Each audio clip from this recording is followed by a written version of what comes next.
want to spring out pretty easy, so you want to hold this guy, I guess, while you're flipping it over. So from this side, you're going to take this spring here, feed it in. I put this side down, hold it down with my thumb, and then just push it in. And you'll notice a little tiny gap there. That thing makes it really handy to feed that tooth of this thing in. That little tiny nipple, I guess you want to call it, sticks out and goes into that. So in order to get that in there, kind of have to push it in.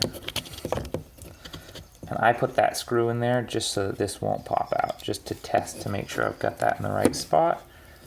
And it sure looks like it's spring-loaded to me. Then this little spring goes in there. But again, this side, this part is kind of, you have to be very careful if you don't get this piece in. This is the lock latch section. So this little nipple on this one has to be threaded into that white hole that perfectly, or socket that perfectly fits it up there. And that's what this mechanism passes through. So you'll want to put that in there as that. And it actually helps if you tumble this around so you can set the tooth into the little crevasse there. And then put the back in, put the front in, and then push the center down so that they both spring in. This is the trickiest part. Oop.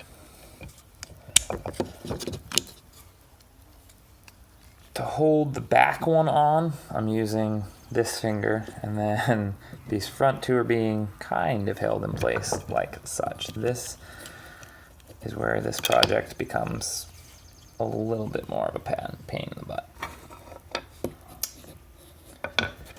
You have to be pretty good with holding little parts together.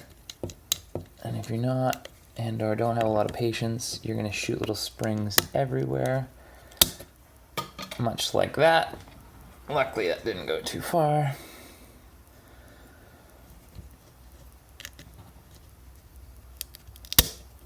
This little guy does not want to go in there. There we go. That one is set in its place.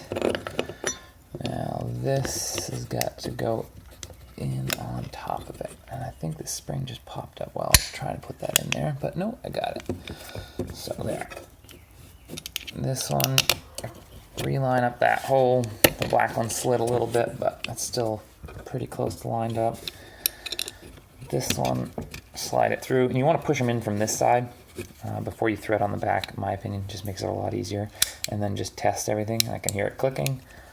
This guy's in its little socket piece on that side, so that's all functioning. And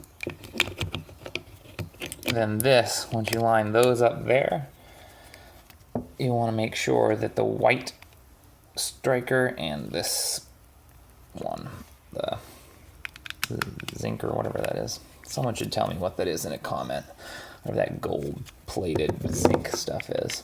I'm sure it's got a better name that I could use more properly. I think I've always just called it zinc because most stainless steel is some form of zinc or whatnot.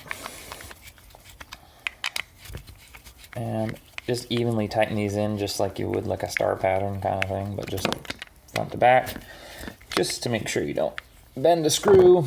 And this has now that function.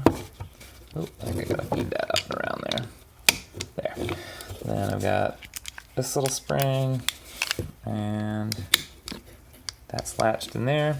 And if I were to pull on the door handle, ooh, this one up there, I can undo it. Just like that. And it clicks into place, and I undo it. Ooh, you're not in view there, so that didn't help you at all.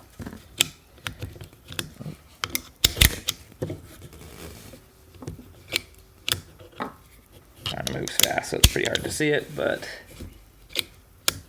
that's it. That's how it's put back together.